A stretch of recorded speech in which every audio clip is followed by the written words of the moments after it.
അടുത്തൊരു വർഷത്തേക്ക്. അതെല്ലാ മനുഷ്യന്മാരും ഭൂമിയിൽ നടക്കാനിരിക്കുന്ന അടുത്ത ഒരു വർഷത്തേക്കുള്ള ഒരു സെപ്പറേറ്റ് ഫയൽ എന്തുണ്ടാവും, വീണ്ടും എടുക്കപ്പെടും. ഇതല്ലാത്ത വേറൊരു ഫയൽ ഉണ്ട്, ലൈവായിട്ടുള്ള ഒരു അപ്ഡേറ്റ്. അതെപ്പോഴാ, നമ്മുടെ ഇടതും വലതും ഇരിക്കുന്ന മലക്കുകൾ ഇങ്ങനെ എഴുതിക്കൊണ്ടിരിക്കണം ഓരോന്നും. നമ്മുടെ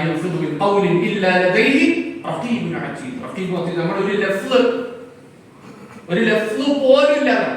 എത്രത്തോളം പറഞ്ഞാൽ ആ ആയത്തെ വിശദീകരിക്കുന്നിടത്ത് പണ്ഡിതന്മാർ ഒരുവൻ മുഖം ചുളിക്കുന്നത് പോലും അവന്റെ മുഖത്തുണ്ടാകുന്ന ചുളിവ് പോലും ഇങ്ങനെ ഒരു മുഖം ചുളിച്ചു എന്ന് പറയാൻ എന്ത് ചെയ്യും, അവൻ എഴുതുന്നതാണ്. നമ്മളിപ്പോ വണ്ടിയായിട്ട് ഇങ്ങനെ വരിക, ഇങ്ങനെ ഹോണടിക്കുക, നമ്മൾ ലാസ്റ്റ് സൈഡ് ഇട്ടിട്ട് അവരെ കയറ്റി വിടുക. ഇങ്ങനെ കീറുമ്പോൾ നമ്മളിങ്ങനെ മുഖാമുഖം വരുമല്ലോ, അവിടെ രണ്ട് കാർ ഇങ്ങനെ മുഖാമുഖം വരും, നമ്മളിങ്ങനെ നോക്കിയിട്ട് ഇങ്ങനെ മുഖത്തൊന്നും ഇങ്ങനെ ചുളിക്കുമല്ലോ, ആ ചുളിവ് പോലെ എന്ത് ചെയ്തിട്ടുണ്ടാവും, മലക്കൾ എഴുതിയിട്ടുണ്ടാവും. അതാണ് വേറൊരു എഴുത്ത്. ഇങ്ങനെ അല്ലാഹു സുബ്ഹാനഹു വ തആല എല്ലാം മുന്നേ രേഖപ്പെടുത്തിയിരുന്നു. ഇവിടെ ലൈവ് അപ്ഡേറ്റ് അല്ലാത്ത എല്ലാം മുന്നേ അല്ലാഹു സുബ്ഹാനഹു വ തആല രേഖപ്പെടുത്തിയിട്ടുണ്ട് എന്നുള്ള ഒരു വിശ്വാസത്തിൽ നിന്നാണ് എന്ത് ചെയ്യുള്ളൂ, തവക്കുല് തുറന്നു വരുള്ളൂ.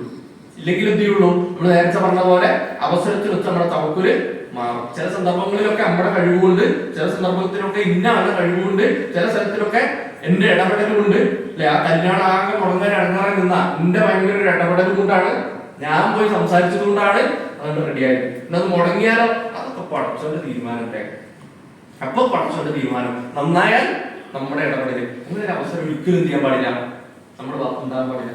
അത് യഥാർത്ഥത്തിലുള്ള തവക്കുലി അതില്ലാത്തതിന്റെ കുഴപ്പമാണ്. എവിടേക്കോ തവക്കുലുണ്ട്, പക്ഷെ എവിടേക്കോ തവക്കുലില്ലാത്ത ഒരു അവസരം ഉണ്ടാകും. അല്ലെ, പ്രധാനമായും നമ്മുടെ രിസ്കിന്റെ വിഷയത്തിലാണ് ഈ പ്രശ്നങ്ങളൊക്കെ ഉണ്ടാവുക. നോക്കൂ, മഹാനായ അലി ഇബ്നു അബീ ത്വാലിബ് റളിയല്ലാഹു അൻഹു അദ്ദേഹം ഒരിക്കലും യാത്ര പോകും. യാത്രയുടെ ഇടയ്ക്ക് വെച്ച് അദ്ദേഹത്തിന് കൂടെ കുറച്ച് സ്വഹാബിമാരുണ്ട്.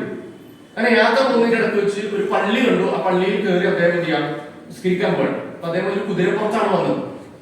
അദ്ദേഹം ആ കുതിരയെ എന്ത് ചെയ്തു, അവിടെ കണ്ട ഒരു മനുഷ്യനോട് പറഞ്ഞു, നിങ്ങൾ ഈ കുതിര ഒന്ന് നോക്കട്ടോ, ഞാൻ ഒന്ന് നിസ്കരിച്ചിട്ട് ഇപ്പൊ വരാൻ പറഞ്ഞു.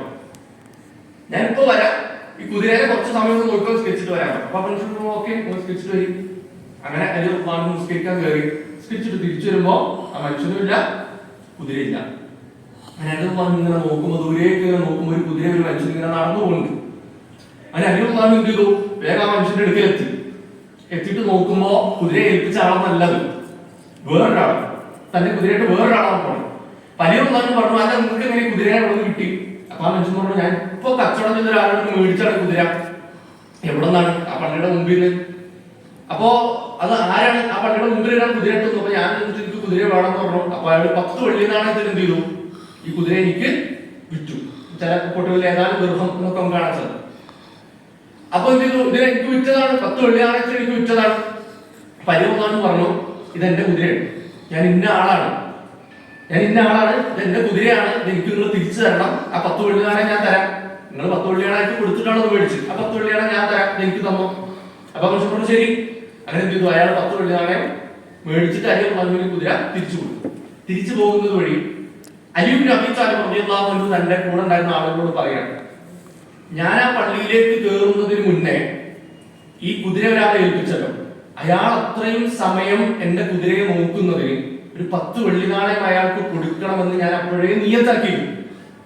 അയാൾക്ക് ഒരു 10 വെള്ളി നാണയം സ്വതക്കയായി എന്റെ കുതിരയെ നോക്കുന്നതിന് പകരമായി കൊടുക്കണം ഞാൻ അപ്പോഴേ നിയത്ത് വെച്ചു. ഞാൻ നിസ്കരിച്ചിട്ട് വരുമ്പോഴോ സാധനം അവിടെ ഇല്ല. എന്റെ അലി വന്നു അവിടെ ഒരു വിഷയം അവരെ പഠിപ്പിച്ചു കൊടുക്കാൻ. ഒരാളുടെ കയ്യിൽ വരാനുള്ളത് എങ്ങനെയും അയാളുടെ കയ്യിൽ വരും. അലി വന്നു പറയാം, ഞാൻ എന്തായാലും 10 വെള്ളി നാണയം കൊടുക്കണം എന്ന് വിചാരിച്ചല്ലോ, അല്ലെ? എന്റെ കയ്യിൽ നിന്ന് ആ 10 വെള്ളി നാണയം പുറത്തേക്ക് പോകണമെന്ന് നമ്മൾ തീരുമാനിച്ചാൽ, പക്ഷെ ഇത് കിട്ടിയത് ആർക്കാ? മറ്റാൾക്കാണ്. ഒരു 10 വെള്ളി നാണയം കിട്ടുമെന്ന് ആദ്യം കുതിരയെ നോക്കാൻ ഏൽപ്പിച്ച ആളുടെ കിതാബിലുണ്ടായിരുന്നു. അയാൾക്കത് കിട്ടിയോ? കിട്ടി. അലി റളിയല്ലാഹുവിന്റെ അടുത്താണ് കിട്ടിയത്, അല്ല വേറെ സ്ഥലത്താണ് കിട്ടിയത്. അലി റളിയല്ലാഹുവിന്റെ അടുത്ത് നിന്നാണെങ്കിൽ ഇത് ഹലാലായ സമ്പത്തായി മാറിയാനെ, മറ്റാളുടെ അടുത്തായതുകൊണ്ട് ഹറാമായി മാറി. ഇനി രണ്ടാമത് കുതിരയെ മേടിച്ചുകൊണ്ട് പോയ ആളോ, അയാളുടെ കയ്യിലൂടെ ഒരു 10 വെള്ളി നാണയം പുറത്തേക്ക് പോകുന്നു, തിരിച്ചു വരും എന്നുള്ള തീരുമാനിച്ചിട്ടുണ്ട്. അത് സംഭവിച്ചോ? ഇതും സംഭവിച്ചു. അയാളുടെ കയ്യിൽ ലാസ്റ്റ് 10 വെള്ളി നാണയം ഉണ്ടാവും, ഉണ്ടായിരുന്ന അങ്ങനെ ഉണ്ട്, ബാലൻസ് ആയി. അലി റളിയല്ലാഹുവിന്റെ കയ്യിൽ നിന്ന് 10 വെള്ളി നാണയം പോയോ? പോയി. മറ്റാൾക്ക് കിട്ടിയോ? കിട്ടി. പക്ഷെ മറ്റാൾ ഹറാമിലൂടെ സമ്പാദിച്ചത്. അയാൾ ക്ഷമിച്ചിരുന്നെങ്കിലോ അയാൾക്കത് ഹലാലായി കിട്ടുമായിരുന്നു. അലി ഇബ്നു അബീ ത്വാലിബ് റളിയല്ലാഹു അൻഹു പറയാ, ഇന്നാ ലാ നസ്ദാദു അലാ മാ ഖുദ്ദിറ ലനാ, നമുക്ക് എന്താണോ വിധിക്കപ്പെട്ടത്, നമുക്ക് എന്താണോ അള്ളാഹു ഖദറാക്കിയത് അതൊരിക്കലും എന്ത് ചെയ്യൂല. നമ്മൾ കുറച്ച് കൂടുതൽ എഫേർട്ട് ഇട്ടതുകൊണ്ട്, നമ്മൾ കുറച്ച് കൂടുതൽ പരസ്യം കൊടുത്തതുകൊണ്ട്, നമ്മൾ കുറച്ച് കൂടുതൽ ആളുകളിലേക്ക് എത്തിച്ചതുകൊണ്ട്, നമ്മൾ കുറച്ച് കൂടുതൽ പണിയെടുത്തത് കൊണ്ട് എന്ത് ചെയ്യൂല, അത് കൂടുതലാകാൻ പോണില്ല. അള്ളാഹ് തീരുമാനിച്ചതെന്തോ ഖദറാക്കിയതെന്തോ അള്ളാഹ് നമ്മളെ ജനിച്ചു വീഴുന്നതിന് മുമ്പേ ആ മലക്ക് എഴുതിയല്ലോ, അവന്റെ റിസ്ക് ഉണ്ടല്ലോ, അത് അതേ ഉണ്ടാവും. എന്നിട്ട് അവിടെ പറയാം ഇനി അത് ഹറാമിലൂടെ സമ്പാദിക്കണോ ഹലാലിലൂടെ സമ്പാദിക്കണോ അത് നിങ്ങൾ തീരുമാനിച്ചാൽ മതി. അത് നമ്മളാ തീരുമാനിക്കണം. നമുക്കൊരു വീട് വെക്കണം, ലോൺ എടുക്കാതെ പറ്റൂല. എങ്ങനെ ഇത്രയും പൈസ ഒരാൾ ലോൺ എടുക്കാതെ എങ്ങനെ ലോൺ എടുക്കാതെ പണി ചെയ്യാൻ നമ്മളിങ്ങനെ ചിന്തിക്കുക. ഇങ്ങനെ ചിന്തിച്ച് ലാസ്റ്റ് വേറെ വഴിയൊന്നുമില്ല. ഇപ്പൊ എന്തായാലും വീട് ഉണ്ടായാലേ പറ്റുള്ളൂ. ഒരാൾ ലോൺ എടുത്തു, ആ വീട് വെച്ചു. പറഞ്ഞെന്താ, ആ വീട് അവന്റെ റിസ്ക്കായിക്കൊണ്ട് അല്ലാഹു സുബ്ഹാനഹു വ തആല എഴുതിയിട്ടുണ്ട് എങ്കിൽ ആ ലോൺ എടുക്കാതെ എന്തുണ്ടാവും, ആ വീട് ഉണ്ടാവും. പക്ഷെ അത് എന്ത് വേണം, അള്ളാഹു വേണം. എന്തെങ്കിലും ഒരു വഴി അള്ളാഹ് കാണിച്ചു തരുമെന്ന് പറഞ്ഞുകൊണ്ട് ഞാൻ എന്ത് വിചാരിച്ചാലും കുഴപ്പമില്ല. ഈ വാടക വീട്ടിലാണെങ്കിൽ ഈ വാടക വീട്ടിൽ, ഈ ബുദ്ധിമുട്ടിയാണെങ്കിൽ ഈ ബുദ്ധിമുട്ടി ഞാൻ നിൽക്കും. അള്ളാഹ് ഒരു വീട് എനിക്ക് നിശ്ചയിച്ചിട്ടുണ്ട് എങ്കിൽ അതിന് വേണ്ടി ഒരു പണി ഞാൻ എടുത്താൽ അത് എനിക്ക് കാര്യങ്ങൾ എളുപ്പമാക്കി തരും എന്നുള്ള വിശ്വാസം ഉണ്ടെങ്കിൽ എന്ത് ചെയ്യും, അവൻ ആ വീട് എന്തായാലും പിടിക്കില്ല. ഇനി അവൻ ലോൺ എടുത്ത ഹറാമിലൂടെ വീട് പണിയണോ അത് ഹലാലിലൂടെ കിട്ടാൻ വേണ്ടി അവൻ ക്ഷമിച്ച് വെയിറ്റ് ചെയ്യണോ, അത് നേരത്തെ ആ 10 വെള്ളി നാണയത്തിന് ആ കുതിരയെ ഹലാസാക്കിയ മനുഷ്യൻ തീരുമാനിച്ചതുപോലെ ഇത് ഹലാലായിട്ട് കിട്ടണോ ഹറാമായിട്ട് കിട്ടണോ എന്നുള്ളത് എന്ത് ചെയ്യും, നമ്മൾ തീരുമാനിക്കും. ഇമാം ഇബ്നു മാജ റഹ്മത്തുള്ളാഹി അലൈഹി റിപ്പോർട്ട് ചെയ്യുന്ന ഹദീസിൽ നമുക്ക് കാണാം, ഇന്ന റൂഹൽ ഖുദ്സി നഫസ ഫീ റൂഹി. സല്ലല്ലാഹു അലൈഹി വസല്ലം പറയാ, റൂഹുൽ ഖുദ്സ് എന്നിൽ വന്നിട്ട് എന്ത് ചെയ്തു, എന്റെ ഹൃദയത്തോട് മന്ത്രിച്ചിട്ടുണ്ട്. എന്താണ് മന്ത്രിച്ചത്? അന്നഹു ലൻ തമൂത നഫ്സുൻ, ഒരു നഫ്സും മരണപ്പെടില്ല, ഒരു നഫ്സും ഈ ഭൂമിയോട് എന്ത് ചെയ്യൂല, വിട പറയൂല. ഹത്താ തസ്തക്മില റിസ്ഖഹ, അവന്റെ റിസ്ക് മുഴുവനായി അവന് കിട്ടാതെ അവൻ എന്ത് ചെയ്യൂല, അവനെ ഭൂമിയിൽ നിന്ന് മരിപ്പിക്കൂല. നമ്മൾ എത്ര കഷ്ടപ്പെട്ടാലും, നമ്മൾ എത്ര കൂടുതൽ ബുദ്ധിമുട്ടിയാലും, നമ്മൾ ഇനി മരിച്ചു കിടത്തും പണിയെടുത്തു എന്ന് പറഞ്ഞാലും അള്ളാഹ് എഴുതിയ ആ റിസ്ക് അത് പൂർണ്ണമായി കിട്ടാതെ അവൻ എന്ത് ചെയ്യൂല, അവൻ ഈ ഭൂമിയോട് എന്ത് ചെയ്യൂല, വിട പറയൂല. അവന്റെ അജരാകട്ടെ, അവന്റെ ആയുസാകട്ടെ. ഞാൻ ആത്മഹത്യക്ക് ശ്രമിച്ചാലും, ഏത് ട്രെയിനിന് പോയി തല വെച്ചാലും അജരഹ, അവന്റെ അജരെത്താതെ അവൻ എന്ത് ചെയ്യൂല, അവന്റെ അജലും അവന്റെ ആയുസും അവന്റെ റിസ്ക്കും അള്ളാഹ് തീരുമാനിച്ചത് അവൻ എത്താതെ അവൻ ഈ ഭൂമിയിൽ നിന്ന് എന്ത് ചെയ്യൂല, മരണപ്പെടൂല. അതുകൊണ്ട് ഫത്തഖുല്ലാഹ്, അള്ളാഹുവിനെ സൂക്ഷിക്കാൻ, ഹറാം ഹലാലൊക്കെ നോക്കി മാത്രം ജീവിക്കുക. ബാക്കി തവക്കൽ അലല്ലാഹ്. എന്നിട്ട് അദ്ദേഹം പറയാം, വഅജ്മിലു ഫി ത്വലബ്, നിങ്ങൾ എന്ത് ചെയ്യാം, ഏറ്റവും ഭംഗിയായ രൂപത്തിൽ കാര്യങ്ങൾ നേടാൻ നോക്കുക. ഫംശൂ ഫി മനാകിബിഹാ, ഈ ഭൂമിയിലൂടെ നമ്മൾ സഞ്ചരിക്കുക. വകുലൂ മിൻ റിസ്ഖിഹി, അതിന്റെ റിസ്ക്, ആ റിസ്ക് എടുക്കലും ഈ ഭൂമിയിൽ ജോലി ചെയ്യലും ഇവിടെ സമ്പാദിക്കലും ഒക്കെ അള്ളാഹ് അനുവദിച്ച കാര്യമാണ്. പക്ഷെ അത് ഏറ്റവും അജ്മിലു ഫി ത്വലബ്, ഏറ്റവും നല്ല രൂപത്തിലായിരിക്കണം. ഇത് ഹലാൽ മാത്രം നോക്കിയായിരിക്കണം. എനിക്ക് അള്ളാഹ് വിധിച്ചിട്ടുണ്ട് എങ്കിൽ അത് കൃത്യമായി എന്നിൽ എത്തിച്ചേരുമെന്ന തവക്കുലാണ് ഒരു മനുഷ്യനുള്ളത് എങ്കിൽ എന്ത് ചെയ്യും, അള്ളാഹ് സമാധാനത്തോടെ ഈ ഭൂമിയിൽ ജീവിക്കാനുള്ള അവസരം ഉണ്ടാകും. അല്ലാഹു സുബ്ഹാനഹു വ തആല വിശുദ്ധ ഖുർആൻ ഒരുപാട് സ്ഥലങ്ങളിൽ എന്ത് ചെയ്തിട്ടുണ്ട്, ഈ ഒരേ കാര്യം ആവർത്തിച്ചിട്ടുണ്ട്. സൂറത്തുൽ ഹൂദിലെ 6-ാമത്തെ ആയത്തിൽ അല്ലാഹു സുബ്ഹാനഹു വ തആല പറയാ, വമാ മിൻ ദാബത്തിൻ ഫിൽ അർളി ഇല്ലാ അലല്ലാഹി റിസ്ഖുഹാ. വമാ മിൻ ദാബത്തിൻ, സഞ്ചരിക്കുന്ന ഒരു മൃഗവും ഒരു മനുഷ്യനും ഒരു ജീവിയും ഒന്നും തന്നെ ഫിൽ അർളി ഇല്ലാ അലല്ലാഹി റിസ്ഖുഹാ, അല്ലാഹുവിന്റെ മേലാണ് അവന്റെ റിസ്ഖ്. പക്ഷികളുടെ ആകട്ടെ, മൃഗങ്ങളുടെ ആകട്ടെ, എന്തിന്റെ ആകട്ടെ, അതിന്റെ റിസ്ക് എന്ന് പറയുന്നത്, ഉപജീവനം എന്ന് പറയുന്നത് ഇല്ലാ അലല്ലാഹ്, അത് അല്ലാഹുവിനുള്ളതാണ്. അവിടുന്ന് ഇബ്നു കസീർ റഹ്മത്തുള്ളാഹി ആയത്തിൽ തഫ്സീർ കൊടുക്കുമ്പോൾ അദ്ദേഹം പറയാ, അന്നഹു മുതകഫിലുൻ ബി അർസാഖിൽ മഖ്ലൂഖാത്ത്. നമ്മൾ നമ്മുടെ ഹൃദയത്തിൽ കുത്തിവെക്കേണ്ട ഒരു വാചകം, അന്നഹു മുതകഫിലുൻ ബി അർസാഖിൽ മഖ്ലൂഖാത്ത്. അല്ലാഹ് എന്തിനെയൊക്കെ സൃഷ്ടിച്ചിട്ടുണ്ടോ ആ സൃഷ്ടിച്ചതിന്റെ ഒക്കെ റിസ്ക് എന്ന് പറയുന്നത് അതിന്റെ മുതകഫിൽ, കഫീൽ എന്നൊക്കെ നമ്മൾ പറയില്ലേ, അറബി നാട്ടിലൊക്കെ പോയിട്ടുള്ള ആളുകൾക്ക് അറിയാം, ഗൾഫിലൊക്കെ പോയിട്ടുള്ള ആളുകൾ. മുതകഫിൽ, കഫീൽ എന്ന് പറഞ്ഞാൽ ആരാണോ റെസ്പോൺസിബിൾ ആയിട്ടുള്ളത്, റെസ്പോൺസിബിലിറ്റി ആർക്കാണ്, അള്ളാഹുവിനാണ്. റിസ്കിന്റെ റെസ്പോൺസിബിലിറ്റി അല്ലാഹു സുബ്ഹാനഹു വ തആലക്കാണ്. ഈ പറഞ്ഞതിന്റെ ഒന്നും അർത്ഥം നമ്മൾ നാളെ ഒരു വീട്ടിൽ ഇങ്ങനെ വെറുതെ ഇരിക്കണം, അല്ലാഹു റസുഖ്നി എന്ന് പറഞ്ഞു കഴിഞ്ഞാൽ റിസ്ക് വീട്ടിൽ വരുന്നല്ല. അല്ലാഹു സുബ്ഹാനഹു വ തആല പറഞ്ഞു, നിങ്ങൾ റിസ്കിന് വേണ്ടി നിങ്ങൾ എന്ത് ചെയ്യണം, ഇതിനു വേണ്ടി ചെയ്യുന്ന കാര്യങ്ങൾ ചെയ്യണം. കാരണം നമ്മുടെ കദറുകളിൽ എല്ലാ വിഷയങ്ങളെയും അതിനുള്ള സബബുകളെയും നമ്മൾ എന്ത് ചെയ്തിട്ടുണ്ട്, കണക്ട് ചെയ്തിട്ടുണ്ട്. ഇബ്നു തൈമിയ്യ റഹിമഹുല്ലാഹ് അദ്ദേഹം പറയാം, അൽ അസ്ബാബു മക്തൂബത്തുൻ മഅൽ മുസബ്ബബാതി ഫിൽ ഖദർ. എല്ലാ ഖദറിലുള്ള എല്ലാ വിഷയങ്ങളെയും അതിന്റെ മുസബ്ബബാത്തുകൾ, അതിന്റെ സബബുകളുമായി നമ്മൾ എന്ത് ചെയ്തിട്ടുണ്ട്, കണക്ട് ചെയ്തിട്ടുണ്ട്. എല്ലാത്തിനും ഒരു സബബ് ഉണ്ടാവും. പക്ഷെ അത് എന്താവണമെന്നില്ല, നമ്മൾ പണിയെടുക്കൽ എന്താവണമെന്നില്ല. ദുആ അല്ലാഹു സുബ്ഹാനഹു വ തആല റിസ്കിന് വേണ്ടി നിശ്ചയിച്ച ഒരു സബബാണ്. ആ ദുആ കൊണ്ടായിരിക്കും ഒരാൾക്ക് എന്ത് ചെയ്യുക, റിസ്ക് ലഭിക്കുക. ആ ദുആ ആണ് അതിന് അല്ലാഹു സുബ്ഹാനഹു വ തആല വെച്ച ഉപാധി എന്ന് പറയുന്നത്. ചിലപ്പോൾ നമ്മൾ ജോലി എടുക്കലായിരിക്കും, ചിലപ്പോൾ ഇന്ന സ്ഥലത്തേക്ക് യാത്ര ചെയ്യലായിരിക്കും. ചിലപ്പോൾ അങ്ങനെ ഒരുപാട് അനുഭവങ്ങൾ നമുക്ക് എല്ലാവർക്കും പറയാനുണ്ടാവും. ഇന്ന സ്ഥലത്ത് ഞാൻ ഇങ്ങനെ പോയി, ഒരിക്കലും പ്രതീക്ഷിക്കാതെ, ഒരിക്കലും വിചാരിക്കാതെ ഇങ്ങനെ ഒരു യാത്ര തുറന്നു. ആ യാത്രയിൽ പരിചയപ്പെട്ട ഒരാള്, അയാളുമായി പാർട്ണർഷിപ്പ് ബിസിനസ് ആണ് എന്ത് ചെയ്തത്, എനിക്ക് വലിയൊരു മാറ്റം ഉണ്ടാക്കിയത് എന്റെ ജീവിതത്തിൽ. ചിലപ്പോൾ ഒരു യാത്ര, ചിലപ്പോൾ നമ്മൾ പഠിച്ച ഒരു കോഴ്സ്, ചിലപ്പോൾ നമ്മൾ അറ്റൻഡ് ചെയ്ത ഒരു കല്യാണം, അതായിരിക്കും അല്ലാഹു സുബ്ഹാനഹു വ തആല എന്ത് ചെയ്തത്, ഒരാളെ പരിചയപ്പെടാനും നമ്മുടെ റിസ്കിന് വേണ്ടി വലിയ പുതിയ വഴികൾ തുറക്കാനും അല്ലാഹു സുബ്ഹാനഹു വ തആല നിശ്ചയിച്ചത്. പക്ഷെ അത് എന്ത് വേണം, നമുക്ക് തവക്കുൽ വേണം. ഇല്ലെങ്കിൽ നമ്മൾ എപ്പോഴും ഇങ്ങനെ ആലോചിച്ച് ഇങ്ങനെ ടെൻഷൻ അടിക്കും. ഇപ്പൊ ഇനി എന്താ ചെയ്യാ, ഈ മക്കളെ കെട്ടിക്കാനുണ്ട്, ഇവരെ പഠിപ്പിക്കാനുണ്ട്, ഇന്ന കാര്യങ്ങളൊക്കെ ഉണ്ട്, ഇന്ന പ്രയാസങ്ങളൊക്കെ ഉണ്ട്, ഒരുപാട് അതുണ്ട് ഇതുണ്ട്, ഇതൊക്കെ അടച്ചു തീർക്കാനുണ്ട്, അത് ചെയ്യാനുണ്ട്, ഇത് ചെയ്യാനുണ്ട്, ഇങ്ങനെ ടെൻഷനായിട്ട് അല്ലാഹു പറയാ, നിങ്ങളെ സൃഷ്ടിച്ചത് അല്ലാണെങ്കിൽ നിങ്ങളെ റിസ്കിന്റെ റെസ്പോൺസിബിലിറ്റി ആർക്കാണ്, അല്ലാഹു പറയാം. പക്ഷെ അതിന് എന്ത് വേണം, തവക്കുൽ വേണം, അല്ലെ? പക്ഷെ അതിനെല്ലാത്തിനും ഒരു ഉപാധിയുണ്ട്. ഒരുപാട് ഉപാധികൾ അല്ലാഹു സുബ്ഹാനഹു വ തആല ചെയ്തിട്ടുണ്ട്, അതിനുവേണ്ടി നിശ്ചയിച്ചിട്ടുണ്ട്. ഇസ്തിഗ്ഫാർ എന്ന് പറയുന്നത് എന്താണ്, റിസ്കിനുള്ള ഒരു ഉപാധിയാണ്. അപ്പൊ അത് തീരുമാനിക്കുകയാണെങ്കിൽ ഇസ്തിഗ്ഫാർ നടത്തിയാൽ ഇവന് ഈ റിസ്ക് ലഭിക്കും.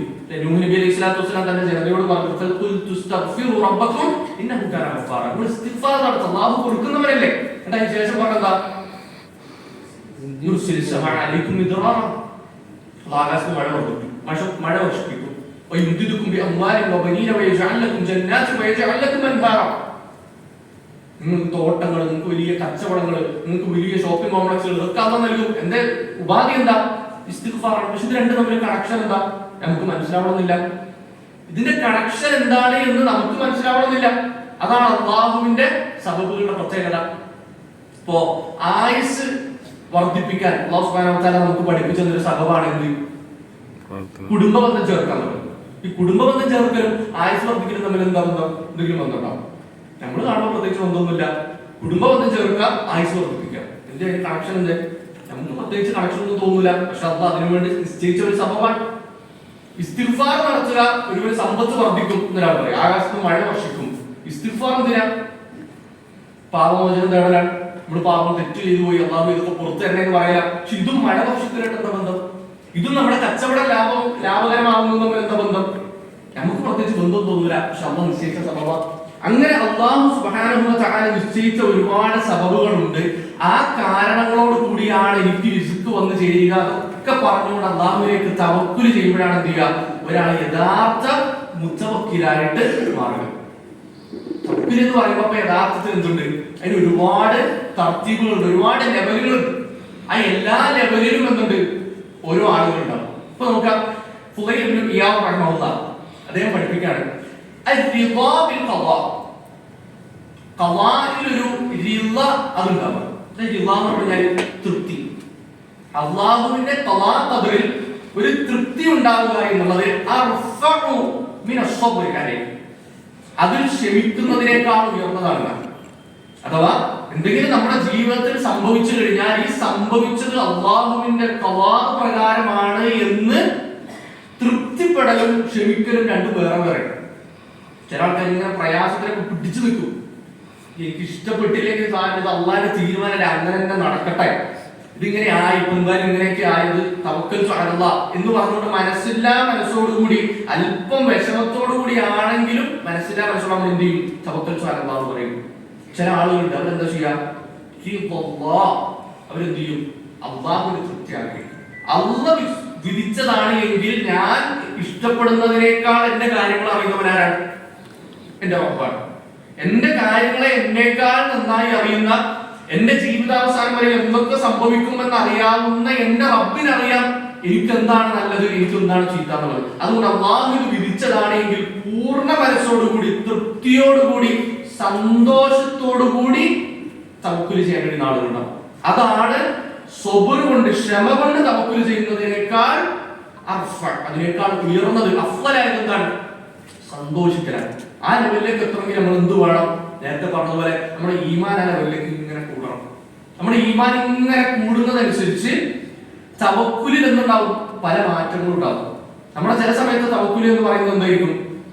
ചില സമയത്ത് തവക്കുൽ എന്ന് പറഞ്ഞാൽ ഒരു ന്യൂട്രൽ ലെവലിലായിരിക്കും. ഒരു സന്തോഷം ഉണ്ടാവില്ല, ഒരു സങ്കടം ഉണ്ടാവില്ല, അങ്ങനെ ഉണ്ടാവുമല്ലോ. അങ്ങനെ ഒരു ലെവൽ ഉണ്ടാവും. ഇമാം ഇബ്നു ഖയ്യിം റഹിമഹുല്ലാഹ് അദ്ദേഹം പഠിപ്പിക്കുന്നുണ്ട്, അത് സബറിനേക്കാൾ കുറച്ചും കൂടെ ഉയർന്ന ലെവലാണ് കേട്ടോ. അത് തൃപ്തിപ്പെടലിനേക്കാൾ, സന്തോഷത്തോടു കൂടി തൃപ്തിയോടു കൂടി അള്ളാഹുവിൽ തവക്കുൽ ചെയ്യുന്നതിനേക്കാൾ താഴ്ന്ന ഒരു ലെവലാണ്. പക്ഷെ അവൻ ന്യൂട്രലാണ്. എന്താണ് സംഭവിച്ചാൽ എന്തായാലും കുഴപ്പമില്ല, തവക്കുൽ വരുമ്പോൾ സന്തോഷമില്ല, സങ്കടമില്ല. ഇതൊക്കെ തവക്കുലിന്റെ പല ലെവലുകളാണ്. എന്നിട്ട് അവിടെ അദ്ദേഹം പറയാ ആ എന്താണോ സംഭവിച്ചത്, അവന്റെ ജീവിതത്തിൽ സംഭവിച്ച ആ കാര്യത്തെ തൊട്ട് അവന് സന്തോഷമില്ല, അവന് സങ്കടമില്ല, എന്താണെങ്കിലും കുഴപ്പമില്ല, അത് കുറച്ച് തവക്കുൽ വരണം. എന്തെങ്കിലും സംഭവിക്കട്ടെ, അത് പ്രശ്നമില്ല. ഈ കച്ചവടം എന്താ പ്രശ്നമില്ല, നഷ്ടമായോ ആ എന്നാ കുഴപ്പമില്ല, പോട്ടെ, തവക്കുൽ വരണം. അത് ലാഭകരമായോ ആ എന്തില്ല, കുഴപ്പമില്ല, എന്തായാലും ലാഭകരമായ പ്രശ്നം, അവന് സന്തോഷമില്ല, സങ്കടമില്ല. എന്നാലോ സ്വബർ കൊണ്ട് തവക്കുൽ ചെയ്യുന്ന ആളുകളുണ്ട്. ക്ഷമ കൊണ്ട് കച്ചവടത്തിന് നഷ്ടം ഉണ്ടായാല് കരം കൊണ്ട് നമ്മളിങ്ങനെ പിടിച്ചു നിന്നത് സാരല്ല, പോട്ടെ.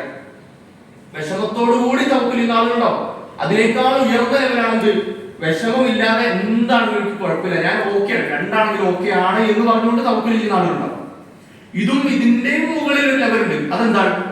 റിള കൊണ്ട്, സന്തോഷം കൊണ്ട് അല്ലാഹുവിന്റെ ഖദറിനെ സ്വീകരിക്കുന്ന ആളുകളുണ്ടാവും. അവന് സന്തോഷം, അവൻ വിചാരിച്ചതിന്റെ നേരെ ഓപ്പോസിറ്റ് ആയിട്ട് സംഭവിച്ചിട്ടുണ്ടാവുക. അവൻ വലിയൊരു കച്ചവടം, വലിയൊരു ഡീല് അവൻ വിചാരിച്ചിട്ട് നടന്നു കഴിഞ്ഞിട്ടുണ്ടെങ്കിൽ സെറ്റാണ്, ഉഷാറാവും. നമ്മുടെ ബിസിനസ് വേറെ ലെവലിലേക്ക് പോകും, കച്ചവടം പൊടി പിടിക്കും. ആ സ്ഥലം കിട്ടിക്കഴിഞ്ഞാൽ, ആ ഒരു സ്ഥലം കിട്ടിക്കഴിഞ്ഞാൽ ബിസിനസ് വേറെ ലെവലിലേക്ക് പോകും. നമ്മളിങ്ങനെ നോക്കിയാൽ അടുത്തൊരു 5 കൊല്ലത്തിൽ ബിസിനസ് തകർക്കും. എന്നാലും വിചാരിച്ചതിന് നേരെ വിപരീതമായി എന്ത് ചെയ്തു? ആ ഡീല് നടന്നില്ല, അല്ലെങ്കിൽ ആ സ്ഥലം അവര് കിട്ടിയില്ല. അപ്പൊ എന്താ നമുക്ക് ഉണ്ടാവുക? നമുക്ക് ക്ഷമയാണോ, നമ്മൾ രണ്ടും അല്ലാത്ത അവസ്ഥയിലാണോ, നമുക്ക് സന്തോഷമാണോ ഉണ്ടാവുക? നമ്മുടെ ഈമാൻ അനുസരിച്ച് മാറിപ്പോയി. കുറച്ചൊക്കെ ഈമാനൊക്കെ ആയിട്ട് നമ്മളിങ്ങനെ കുറച്ചൊക്കെ ഇങ്ങനെ ഒന്ന് ലെവലിലൊക്കെ ഇങ്ങനെ നിൽക്കുകയാണെങ്കിൽ ഒരു ക്ഷമ, ഇപ്പൊ സങ്കടമാണെങ്കിൽ സാധനം പോട്ടെ, ഇനി പറഞ്ഞിട്ട് കാര്യമില്ല, അങ്ങനെ ഉണ്ടാവില്ല. നമ്മൾ അങ്ങനെ ഒരു അർത്ഥം, ഇനി പറഞ്ഞിട്ട് കാര്യമില്ലല്ലോ. അതിന്റെ അർത്ഥം എന്താ? നമുക്കൊരു സന്തോഷമൊന്നുമില്ല, നമ്മൾ തൃപ്തിപ്പെട്ടിട്ടൊന്നുമില്ല, പക്ഷെ പോട്ടെ, ഇനിയിപ്പോ പറഞ്ഞിട്ട് കാര്യമില്ലല്ലോ എന്ന് പറയുന്നത് ക്ഷമയാണ്. രണ്ടാണ് കുഴപ്പമില്ല, അത് വന്നില്ല, അത് നമുക്ക് വിധിച്ചിട്ടില്ല, അത് വേറൊരു ലെവലാണ് ഈമാനിന്റെ. മറ്റൊരു ലെവൽ എന്താ? തവക്കൽ സ്വാനുള്ള. അള്ളാഹ് ആ സ്ഥലം എന്റെ അടുത്ത് കളഞ്ഞിട്ടുണ്ടെങ്കിൽ, ഈ ഡീല് അള്ളാഹ് നടക്കണ്ടെന്ന് തീരുമാനിച്ചിട്ടുണ്ടെങ്കിൽ അത് എനിക്ക് ഏറ്റവും തൃപ്തിയുള്ള കാര്യമാണ്. കാരണം എന്നേക്കാൾ എന്റെ കാര്യങ്ങൾ നന്നായി അറിയുന്നവൻ റബ്ബാണ്. അതുകൊണ്ട് എനിക്കത് ഓക്കെയാണ്, ഞാൻ ഹാപ്പിയാണ് എന്ന് പറയുന്ന ഒരു ലെവലാണ് തവക്കുലിന്റെ ഏറ്റവും വലിയ ലെവൽ എന്ന് പറയുന്നത്. ആ ഏറ്റവും വലിയ ലെവലിന്റെ ഉദാഹരണങ്ങളാണ് പ്രവാചകന്മാരുടെ ജീവിതത്തിലൂടെ നമ്മൾ കാണുന്നത്. പ്രവാചകന്മാരുടെ ജീവിതത്തിലൂടെ സ്വാഭാവികമായും ഏറ്റവും ഉയർന്ന ഈമാൻ ഉണ്ടാകാം. ഈമാൻ കൊണ്ട് മുൻഗണന ആളുകളാരാണ്? പ്രവാചകന്മാരാണ്. ഏറ്റവും ടോപ്പ് ദർജയിൽ ഈമാനുള്ള ആളുകളാരാണ്? പ്രവാചകന്മാരാണ്. അവരുടെ ജീവിതത്തിലുടനീളം അവര് എന്ത് പ്രയാസം വന്നാലും അവിടെ സന്തോഷിച്ച ആളുകളാണ്. അവര് ക്ഷമ കൊണ്ടോ ഒരു ന്യൂട്രൽ സൈഡില്ല, പോണത് പോട്ടെ, ഇനിയിപ്പോ അത് പോയത് പോയി, ഇനി പറഞ്ഞിട്ട് കാര്യമില്ല, അല്ല, അവര് സന്തോഷത്തോടു കൂടിയാണ് എന്ത് ചെയ്യുക? അള്ളാഹുവിൽ തവക്കുൽ ചെയ്യുക. മഹാനായ മൂസാ നബി അലൈഹി സ്വലാത്തു വസ്സലാമയുടെ ചരിത്രം നമ്മൾ നോക്കാം. കൂടുതൽ ആളുകളൊക്കെ ഒരു വലിയ കടലിന്റെ മുന്നിൽ നിൽക്കുക, ഒരു ചെങ്കടലിന്റെ മുന്നിൽ ഇങ്ങനെ നിൽക്കുകയാണ്. മൂസാ നബി അലൈഹി സ്വലാത്തു വസ്സലാം കുറച്ച് ആളുകളും കൂടെ. പുറകെ ആരുള്ളത്? അവന്റെ സൈന്യം പുറകെ. അവര് എന്തിനാ വരണത്? അവര് യാത്രക്കാരൊന്നല്ല, ഈ നാട്ടിൽ നിന്ന് പറഞ്ഞു വിടാനല്ല, നിങ്ങൾ ഇനി ഇവിടെ നിൽക്കണ്ടെന്ന് പറയാനല്ല, കൊല്ലാൻ വേണ്ടിയാ പറയുന്നത്. മൂസാ നബിയുടെ കൂടുതൽ ആളുകളൊക്കെ എന്താ പറയുന്നത്? ഇന്നാലും നമ്മൾ പിടിക്കപ്പെട്ടു, അവസാനിച്ചു, ഇതോടുകൂടി എല്ലാം തീർന്നു, നമ്മുടെ മുന്നിൽ കടലാണ്. നമ്മളിപ്പോ ഒരു ബീച്ചിന്റെ മുമ്പിൽ ഇങ്ങനെ പോയിക്കുന്ന സീനാലോചിക്കാം. നമ്മുടെ ഒരു ബീച്ചിന്റെ മുമ്പിൽ ഇങ്ങനെ വെക്കാം, പുറകെ നമ്മളെ കൊല്ലാൻ വേണ്ടി വലിയ ഗുണ്ടാ സംഘം വരിക, വലിയൊരു ഗുണ്ടാ സംഘം നമ്മളെ കൊല്ലാൻ വേണ്ടി ഇങ്ങനെ വരികയാണ്. ആ സമയത്തുള്ള നമ്മുടെ മാനസികാവസ്ഥ എന്തായിരിക്കും? നമുക്ക് അതുപോലെ ഒരു മാനസികാവസ്ഥയിലാണ് ആരുണ്ടായിരുന്നത്? മൂസാ നബിയുടെ കൂടെ ആളുകളുണ്ടായിരുന്നു. ഇന്നാലും നമ്മൾ പിടിക്കപ്പെട്ടു, അവസാനിച്ചു, ഇതോടുകൂടി തീർന്നു എന്ന് പറഞ്ഞപ്പോ മൂസാ നബി അലൈഹി സ്വലാത്തു വസ്സലാം കൊടുത്ത മറുപടി എന്താണ്? ഖല്ല. അങ്ങനെയല്ല, ആ ഖല്ല നമുക്ക് നമ്മുടെ ജീവിതത്തിൽ പറയാൻ സാധിക്കും. അതാണ് തവക്കുൽ. കല്ല, അങ്ങനെയല്ല. ഇന്നാന മുതറക്കും ഇല്ല, ആയിട്ടില്ല. കല്ല, അങ്ങനെയല്ല. ഇന്ന മഅ റബ്ബി സയഹ്ദീൻ. എന്നെ ഇവിടെ വിട്ടത്, ഈ ദൗത്യവുമായി വിട്ടത് എന്റെ റബ്ബാണെങ്കിൽ ഇന്ന മഅ റബ്ബി സയഹ്ദീൻ. എന്റെ റബ്ബ് എന്റെ കൂടെ ഉണ്ട്. എന്ത് വഴിയും റബ്ബ് എനിക്ക് കാണിച്ചു. അവിടെ ഒന്ന് ആലോചിച്ച് നോക്കാം. അടുത്തത് എന്താണ് സംഭവിക്കാൻ പോകുന്നത് മൂസാ നബിക്ക് അറിയില്ല.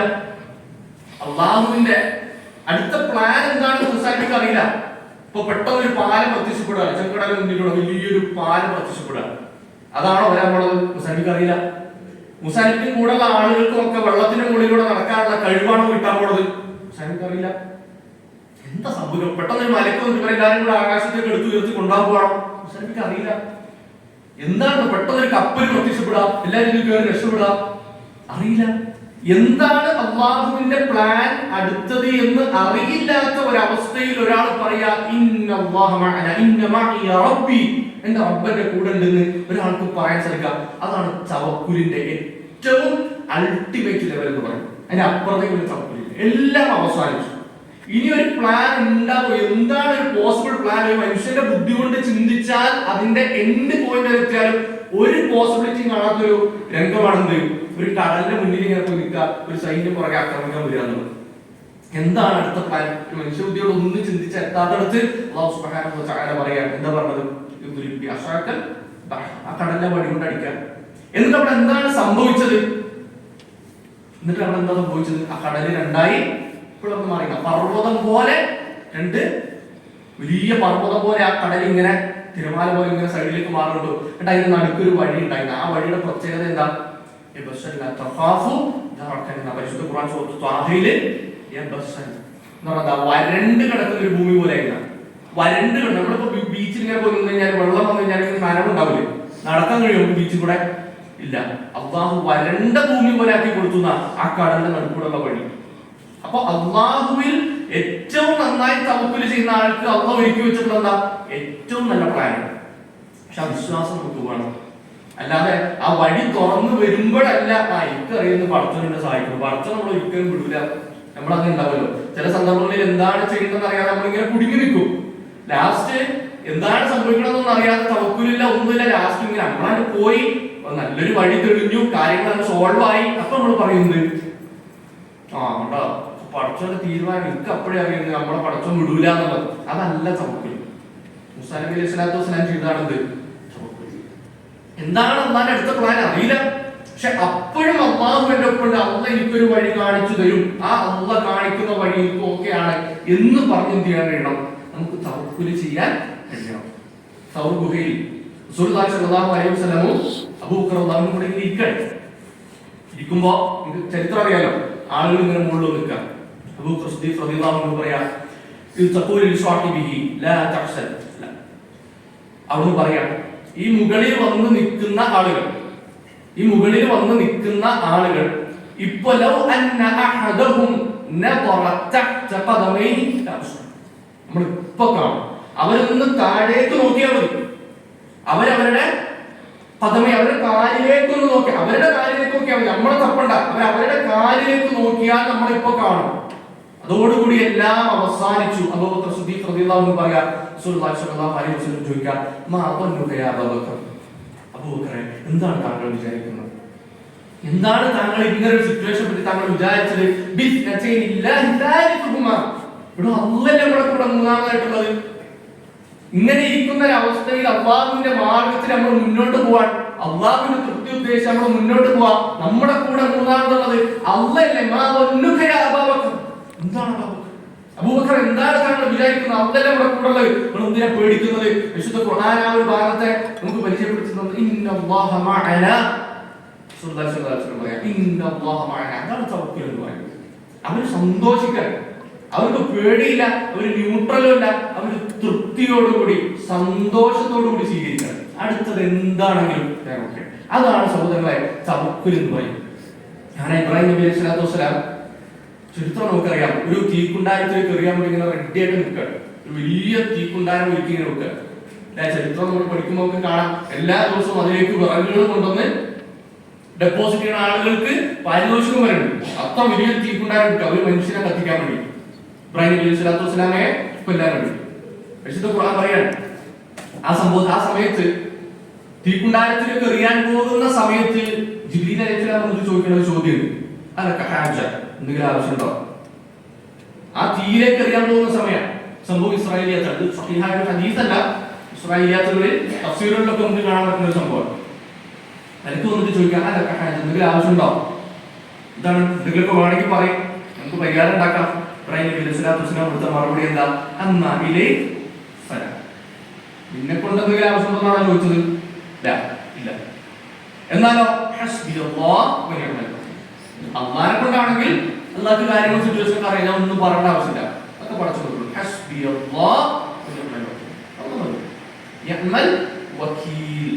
തവക്കുൽ ചെയ്യാൻ ആര് മതി? അതുണ്ട്, അത് നോക്കിക്കോളും. അതാണ് തവക്കുലിന്റെ ഏറ്റവും അൾട്ടിമേറ്റ്, ഏറ്റവും ടോപ്പ് ലെവൽ എന്ന് പറഞ്ഞാൽ എന്താണ്? പ്രവാചകന്മാരുടെ ജീവിതത്തിലൂടെ നമുക്ക് കാണാൻ സാധിക്കുന്നത് ആ തവക്കുലിന്റെ ലെവലാണ്. അല്ലാഹു സുബ്ഹാനഹു വ തആല അവിടെ പറഞ്ഞതാ, ഖുൽന യാ നാറു കൂനി ബർദൻ വസ്സലാമൻ. ആ തീയോട് പറയുകയാണെങ്കിൽ നീ എന്താകണം? ബർദൻ, തണുപ്പാകണം. എന്തോ വസ്സലാമ, ഞാൻ തണുപ്പോണ്ട് എന്തെങ്കിലും ബുദ്ധിമുട്ടുണ്ടാവാനുള്ള എസിയിൽ നിന്ന് ഇങ്ങനെ വിറക്കണ പോലെ അതിങ്ങനെ നല്ല തണുപ്പായിട്ട് തീ ഇങ്ങനെ തണുപ്പായിട്ട് ഐസായിട്ട് അദ്ദേഹത്തിന് ബുദ്ധിമുട്ടുണ്ടാവുള്ള. ബർദൻ വസ്സലാം, നമ്മൾ നേരത്തെ പറഞ്ഞതുപോലെ മൂസാ നബി നടന്നു പോയ വഴി ചെളിയുള്ള വഴിയല്ല, ആ കടലിന്റെ നടുക്കുകൂടെ ഉണ്ടായ വഴി ഉണങ്ങിയ വഴിയാണ്. ഉണങ്ങിയ വഴിയാണ്, നടക്കാൻ ഏറ്റവും എളുപ്പമുള്ള വഴി. ആ തീയോട് എന്താ പറഞ്ഞത്? കരിച്ചു കളയണമെന്നല്ല, ആ തീയോട് പറഞ്ഞത് ഇബ്രാഹിമിനെ തൊടണ്ട, തീ എന്ത് ചെയ്യണ്ട, ഇബ്രാഹിമിനെ സ്പർശിക്കണ്ട എന്നല്ല. അള്ളാഹുവിൽ അങ്ങനെ തവക്കുൽ ചെയ്യാൻ കഴിയുന്നവരെ അള്ളാഹ് ജസ്റ്റ് ആ പ്രയാസം മാറ്റി കൊടുക്കല്ല, ഏറ്റവും നല്ല വഴി അള്ളാഹ് കൊടുക്കുന്നതാണ്. അത് ആ തീയോട് ഇബ്രാഹിമിനെ കരിച്ചു കളയണ്ട, ചൂടടുപ്പിക്കണ്ട, പൊള്ളിക്കണ്ടെന്നല്ല, തണുപ്പാകണം. അപ്പൊ തീ പൊള്ളിക്കാതിരുന്ന പോരെ, നമ്മളിപ്പോ തീയിലേക്ക് വിടും, ആ തീ കൊണ്ട് പൊള്ളാതിരുന്ന പോരെ. അത് മാത്രല്ല, അള്ളാഹുവിൽ തവക്കുൽ ചെയ്യുന്നവർക്ക് അള്ളാഹു ഒരുക്കി വെച്ചിട്ടുള്ളത് ഏറ്റവും ബെസ്റ്റ് പ്ലാനാണ്. അതുകൊണ്ടാണ് ബർദൻ വസ്സലാമ എന്ന് പറഞ്ഞത്. ഇബ്രാഹിം അവസാനിപ്പിക്കാൻ ഉഹുദ് യുദ്ധത്തിന്റെ സംഭവം നമ്മളെല്ലാവരും സ്ഥിരമായി കേൾക്കാത്ത ഒരു സംഭവം, ഉഹുദ് യുദ്ധം. എന്താണ് ഉഹുദ് യുദ്ധത്തിൽ സംഭവിച്ചത്? അവർ യുദ്ധത്തിന് പോയി, മുസ്ലിങ്ങൾ വലിയ പ്രയാസം നേരിട്ടു. എന്തായിരുന്നു അതിന് കാരണം? മുസ്ലിങ്ങൾ പ്രയാസം നേരിടാനുള്ള കാരണം എന്തായിരുന്നു? മലയുടെ മുകളിൽ റസൂലുള്ളാഹി സ്വല്ലല്ലാഹു അലൈഹി വസല്ലം കുറച്ച് അമ്പെയ്ത്തുകാരെ നിർത്തി. എന്ത് ചെയ്തു? കുറച്ച് കഴിഞ്ഞപ്പോ നമ്മള് എല്ലാം സെറ്റാണ്, ബദറിൽ ഉണ്ടായ ഒരു കോൺഫിഡൻസ് ഒക്കെ ഉണ്ടായിരുന്നു. ബദർ യുദ്ധമൊക്കെ നമ്മള് സിമ്പിൾ ആയിട്ട് അല്ലേ അപ്പൊ സഹായിച്ചില്ലേ? അതുപോലെ ഇത് ഓക്കെയാണ്. അതൊക്കെ എന്ത് ചെയ്തു? മലയുടെ മുകളിൽ നിന്ന് ആളുകൾ താഴേക്ക് ഇറങ്ങി വന്നു, പിന്നിൽ നിന്ന് വലിയൊരു സൈന്യം ആക്രമിച്ചു, വലിയ പ്രയാസം ഉണ്ടായി, കുറച്ച് സ്വഹാബിമാർ മരണപ്പെട്ടു, നബി സല്ലല്ലാഹു അലൈഹി വസല്ലം വലിയ പരിക്കുകൾ നേരിട്ടു, റളിയല്ലാഹു അൻഹുവിന് 80ഓളം മുറിവുകളൊക്കെ നേരിട്ടു. ഇതൊക്കെ നമ്മൾ പഠിച്ച സംഭവമാണ്. ഈ സംഭവം പരിശുദ്ധ ഖുർആനിൽ തവക്കുലുമായി ബന്ധപ്പെടുത്തിയിട്ട് സംസാരിക്കുന്നത്. എങ്ങനെ ഈ ഒരു സംഭവം തവക്കുലുമായിട്ട് ബന്ധപ്പെടുക? ഈ സംഭവം പരിശുദ്ധ ഖുർആൻ 3-ാം അധ്യായം സൂറത്തുൽ ആൽ ഇംറാനിലെ 159-ാമത്തെ ആയത്തിൽ അല്ലാഹു സുബ്ഹാനഹു വ തആല പഠിപ്പിച്ച സംഭവം. അല്ലാഹു സുബ്ഹാനഹു വ തആല പറയാണ്, ഫബിമാ റഹ്മത്തിൻ മിനല്ലാഹി ലിൻതലഹു. റസൂലുള്ളാഹി സ്വല്ലല്ലാഹു അലൈഹി വസല്ലമയോട് പറയാം, ഫബിമാ റഹ്മത്തിൻ മിനല്ലാഹ്, അല്ലാഹുവിന്റെ റഹ്മത്ത് കൊണ്ടാട്ടോ, ലിൻതലഹു, താങ്കൾ അവരോട് ഇപ്പോഴും നല്ല സൗമ്യതയോടുകൂടി, നല്ല സോഫ്റ്റായി, ജെന്റിലായി, ഇഷ്ടത്തോടുകൂടി ഇപ്പോഴും നല്ല സോഫ്റ്റ് ആയിട്ട് അവരോട് സംസാരിക്കാൻ പറ്റുന്നത് അള്ളാന്റെ റഹ്മത്തുണ്ടാകും. നമ്മളൊന്ന് ആലോചിക്കുക, നമ്മളിൽ ആരെങ്കിലും ആണ് ആ സ്വഹാബിയുള്ള സ്ഥാനത്തെങ്കിൽ അടുത്ത ദിവസം റസൂലുള്ളാഹിന്റെ മുഖത്തെ നമ്മളെ നോക്കും. നീ യുദ്ധം പോട്ടെ, നമ്മളിവിടെ ഒരു പരിപാടി പ്ലാൻ ചെയ്യണം. ഒരാളെ ഏൽപ്പിച്ചു, എന്ത് വെള്ളത്തിന്റെ കാര്യം ഏൽപ്പിച്ചു. ഇന്നിവിടെ ഞാൻ വേണ്ടി നടക്കാൻ വെള്ളത്തിന്റെ കാര്യം കേട്ടോ, എന്നെ ഏൽപ്പിച്ചു വെള്ളത്തിന്റെ കാര്യം, വെള്ളം തക്കണം.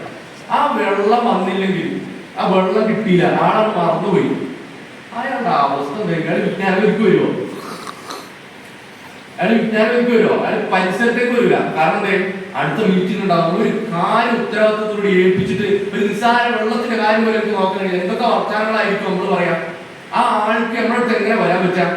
ഞാൻ വെള്ളത്തിന്റെ കാര്യം, ഒരു മൈക്ക് സെറ്റിന്റെ കാര്യം ഏൽപ്പിച്ച ആളാണ്, കുറച്ച് അലംഭാവം കാണിച്ച് ആള് മൈക്കിന്റെ ശരിയാക്കിയില്ല, സന്തോഷിക്കാൻ കുറച്ച് മോശം, എന്തൊരിക്കും അവസ്ഥ. അടുത്ത ദിവസം അയാൾ എങ്ങനെ സൂക്ഷിക്കും? നിസ്കാരത്തിന് വരിക, ഇവിടെ മുഖത്തേക്ക് നോക്കാൻ പറ്റുമോ? നമ്മളെ മുഖത്തേക്ക് പോയി കഴിഞ്ഞാല് അവസ്ഥ എന്തായിരിക്കും? ആലോചിക്കുക. ആ യുദ്ധത്തിൽ നിന്ന് താഴേക്ക്, ആ മലയുടെ മുകളിൽ നിന്ന് താഴേക്ക് വന്നവർ ഒറ്റ സ്വഹാബിയോട് പോലും റസൂലുള്ളാഹി സ്വല്ലല്ലാഹു അലൈഹി വസല്ലം ഒരു നോട്ടം കൊണ്ട് പോലും ചെയ്തിട്ടില്ല. അവർക്കൊരു പ്രയാസം ഉണ്ടാക്കിയിട്ടില്ല. ഒരു നോട്ടം കൊണ്ട് പോലും അവരോട് പറഞ്ഞു കൊടുക്കുക, നിങ്ങൾ ചെയ്ത് ഭയങ്കര മോശമായി, പിന്നെ വേറെ ആവർത്തിക്കരുത്. അല്ലെങ്കിൽ സൗമ്യതയുടെ രൂപത്തിൽ പോലും റസൂലുള്ളാഹി ചെയ്തിട്ടില്ല, അവർ ശകാരിച്ചിട്ടില്ല.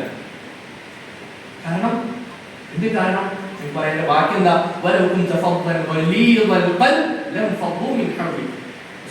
താങ്കൾ കുറച്ച് റഫ് ആൻഡ് ടഫ് ആയിരുന്നെങ്കിൽ,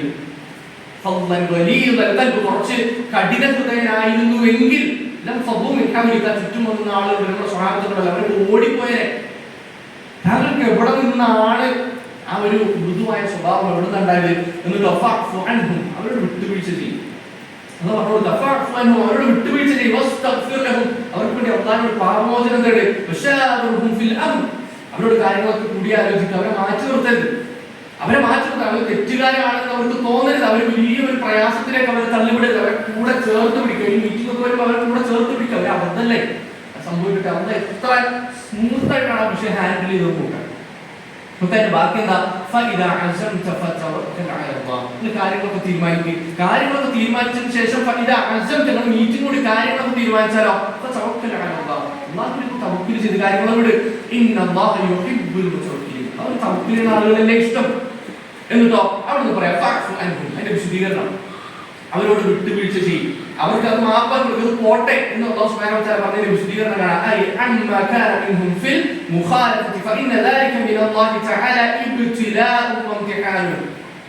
എന്തുകൊണ്ടാണ് അല്ലാഹു എന്ന് പറഞ്ഞത്? അവരോട് വിട്ടുവീഴ്ച ചെയ്യുന്നു പറയാൻ കാരണം എന്താ? ഇത് അല്ലാഹുവിന്റെ ഒരു പരീക്ഷണമാണ്. ഇത് അല്ലാഹുവിന്റെ ഒരു പരീക്ഷണമാണ്. ഇത് അല്ലാഹു ടെസ്റ്റ് ചെയ്താണ്. അപ്പൊ അല്ലാഹുവിന്റെ പരീക്ഷണം സംഭവിച്ചു. അല്ലാഹു പരീക്ഷിച്ചു എന്ന് ചിന്തിച്ച ആ കാര്യത്തെ എന്ത് ചെയ്തേക്കാം? വിട്ടേക്കുക. അവരോട് വിട്ടുവീഴ്ച ചെയ്യുക. പിന്നെ എന്ന് പറയാൻ കാരണം എന്താ? അവർക്ക് വേണ്ടി പാപമോചനം തേടണമെന്ന് പറയാൻ കാരണം എന്താ? ശുദ്ധീകരണത്തിൽ നമുക്ക് കാണാൻ സാധിക്കും. അവർ ചെയ്തു പോയതിനെ സംബന്ധിച്ച് അള്ളാഹുവിനോട് പാപമോചനം തേടുക. എന്നിട്ടോ അവരോട് കാര്യങ്ങൾ കൂടി ആലോചിക്കുക. ഇനിയാണ് നമ്മൾ ശ്രദ്ധിക്കേണ്ട ഭാഗം.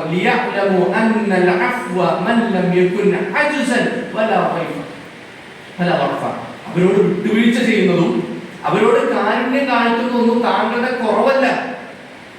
താങ്കളുടെ കുറവല്ല. പിന്നെയോ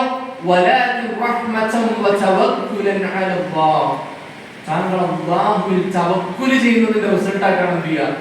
അവർക്ക് വേണ്ടി പാപമോചനം തേടുന്നതും അവരോട് പുറത്തു കൊടുക്കാൻ, അവരോട് വിട്ടുവീഴ്ച ചെയ്യാൻ പറയുന്നത് എന്തിന്റെ പേരിലാ? അബ്ദുൽ ഹസൻ സഅദി റഹ്മത്തുള്ളാഹി ഈ ആയത്തിന് കൊടുത്ത വിശദീകരണം എന്ന് പറയുന്നത്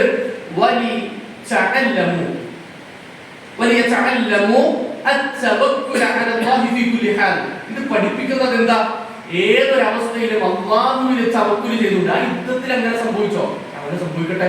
അള്ളാന്റെ തീരുമാനപ്രകാരം, അള്ളാന്റെ പരീക്ഷണം അതങ്ങനെ നടക്കട്ടെ, അതങ്ങനെ ഉണ്ടാവട്ടെ. തവക്കൽ കാര്യങ്ങൾ മുമ്പോട്ട് പോകുക.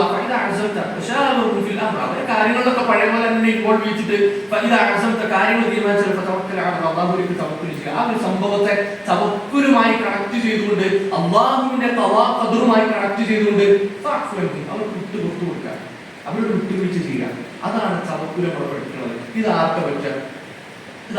ഒരു നിസ്സാര വെള്ളത്തിന്റെ വിഷയത്തിൽ വെച്ച് നോക്കി. ഒരു മൈൻഡ് സെറ്റ് സൗണ്ട് ഇല്ലാന്നുണ്ടെങ്കിൽ അവനെ കാര്യം ഏൽപ്പിച്ചപ്പോഴേ എനിക്ക് മനസ്സിലായി ഇങ്ങനെ തന്നെ ആവുന്നു. അവനെ ഈ കാര്യം ഏൽപ്പിച്ചപ്പോഴേ എനിക്കറിയാം ഇങ്ങനെ തന്നെ ആവുള്ളൂ. ഇല്ല നമ്മളെ വർത്താനം. നമ്മുടെ മകൻ കാരണം നമുക്കൊരു പ്രയാസം ഉണ്ടായാൽ എന്താ പറയാ? എനിക്ക് അന്ന് ഇവനെ കൊണ്ട് പ്രയാസമാണ്. യുദ്ധത്തില് മരണപ്പെട്ട സ്വഹാബികളുണ്ടായിരുന്നു. യുദ്ധത്തിൽ നമ്മൾ ലിസ്റ്റ് പറയേണ്ട ആവശ്യമില്ല. റസൂലുള്ളാഹി സ്വല്ലല്ലാഹു അലൈഹി വസല്ലം എത്ര പ്രയാസം നേരിട്ടു, എത്ര പ്രയാസം നേരിട്ടു. ആ സംഭവത്തിൽ പോലും അവരോട് വെറുതെ അസംബിച്ചുണ്ടാക്കുന്നത് പ്രയാസം വേണ്ട, കഴിഞ്ഞു, കഴിഞ്ഞു. തവക്കുൽ ചെയ്യുക, മുമ്പോട്ട് പോവുക. എല്ലാം പഴയ പോലെ മുമ്പോട്ട് പോകട്ടെ എന്ന് പറയാൻ സാധിക്കണമെങ്കിൽ എന്ത് വേണം? തവക്കുൽ വേണം. ആ തവക്കുൽ നമുക്ക് ഉണ്ടാക്കിയെടുക്കുന്നത് എന്താ? ഇവിടെ ആയത്തിനടുത്ത് സൂചിപ്പിച്ചൊരു കാര്യം ശ്രദ്ധിച്ചോ എന്നറിയില്ല. അല്ലാഹു തവക്കുൽ ചെയ്യുന്നവരെ ഇഷ്ടപ്പെടുന്ന. അപ്പൊ അത് ചെറിയൊരു കാര്യമല്ല. അള്ളാന്റെ ഹുബ്ബ് കിട്ടുന്ന ഒരു കാര്യം എന്ന് പറഞ്ഞാല് നിസ്സാരമായിട്ടുള്ളൊരു കാര്യമാവുന്നുണ്ടോ? നിസ്സാരമായ ഒരു കാര്യത്തിന് അള്ളാഹ് പറയോ അള്ളാന്റെ ഹുബ്ബ് ഉണ്ടാവുന്ന വിഷയത്തിൽ? നല്ല ബുദ്ധിമുട്ടുള്ള കാര്യമായിരിക്കും. നല്ല ബുദ്ധിമുട്ടുള്ള കാര്യമായതുകൊണ്ടാണ് അള്ളാഹു സുബ്ഹാനഹു വ തആല അള്ളാന്റെ ഇഷ്ടം കിട്ടും. അല്ലെങ്കിൽ നിസ്സാരമായിട്ട് ഏതൊരു മനുഷ്യനും വളരെ എളുപ്പത്തിൽ അറ്റൈൻ ചെയ്യാൻ പറ്റുന്ന ഒരു ലെവലായിരുന്നുണ്ടെങ്കിൽ അത് പറയുമോ അത് ഭയങ്കര പാടാണ്. അത് വലിയ ബുദ്ധിമുട്ടുള്ള കാര്യമാണ്. നമ്മുടെ മകൻ കാരണം പോലീസ് സ്റ്റേഷനിൽ കയറി ഇറങ്ങേണ്ടി വന്നാൽ ജീവിതത്തിൽ ഇന്ന് വരെ ഒരു പോലീസുകാരന്റെ മുഖത്തേക്ക് പോലും നോക്കിയിട്ടില്ല. ഞാൻ പോലീസ് സ്റ്റേഷനിൽ കയറി ഇറങ്ങിയാൽ നാളെ കിട്ടില്ല, എനിക്ക് ജീവിച്ചിരുന്നിട്ട് കാര്യമില്ല എന്ന് പറയുന്ന ആളുകൾ യുദ്ധത്തിന്റെ ഈ സംഭവത്തിൽ നിന്ന് റസൂലുള്ളാഹി സ്വല്ലല്ലാഹു അലൈഹി വസല്ലമയിൽ നിന്ന് എന്തൊക്കെ പാഠങ്ങൾ പഠിക്കാനുണ്ട്. ഒരു മീറ്റിംഗ് കൂടി ഓരോ കാര്യങ്ങൾ തീരുമാനിച്ച് വിചാരിച്ച പോലെ പരിപാടി നടന്നില്ല, വിചാരിച്ച പോലെ സ്മൂത്ത് ആയിട്ട് പരിപാടി പോയില്ല, വിചാരിച്ച പോലെ കാര്യങ്ങൾ നടന്നില്ല. റസൂലുള്ളാഹി സ്വല്ലല്ലാഹു അലൈഹി വസല്ലമയുടെ ഈ ഒരു സംഭവത്തിൽ നിന്ന് എന്തൊക്കെ കാര്യങ്ങൾ നമുക്ക് പഠിക്കാനുള്ളത്, എന്തൊക്കെ കാര്യങ്ങൾ പഠിക്കാനുള്ളത്. ആ തവക്കുൽ യഥാർത്ഥത്തിൽ ചെയ്യുന്ന ഒരാളെ സംബന്ധിച്ചിടത്തോളം അവന്റെ ജീവിതത്തിന്റെ എല്ലാ രംഗങ്ങളിലും ഒരു സമാധാനം, എപ്പോഴും ഒരു സന്തോഷം. നമ്മളൊക്കെ പറഞ്ഞല്ലോ തവക്കുലിന്റെ പല ലെവലുകളുണ്ടെന്ന് പറഞ്ഞു. ആ ഏറ്റവും ടോപ്പ് ലെവലിൽ എത്തിക്കഴിഞ്ഞാല് പിന്നെ ഒരു പ്രയാസം അവൻ എന്ത് ചെയ്യില്ല, സങ്കടപ്പെടില്ല. കാരണം അവനെപ്പോഴും സന്തോഷമാണ്. പറഞ്ഞിട്ട് കാണാം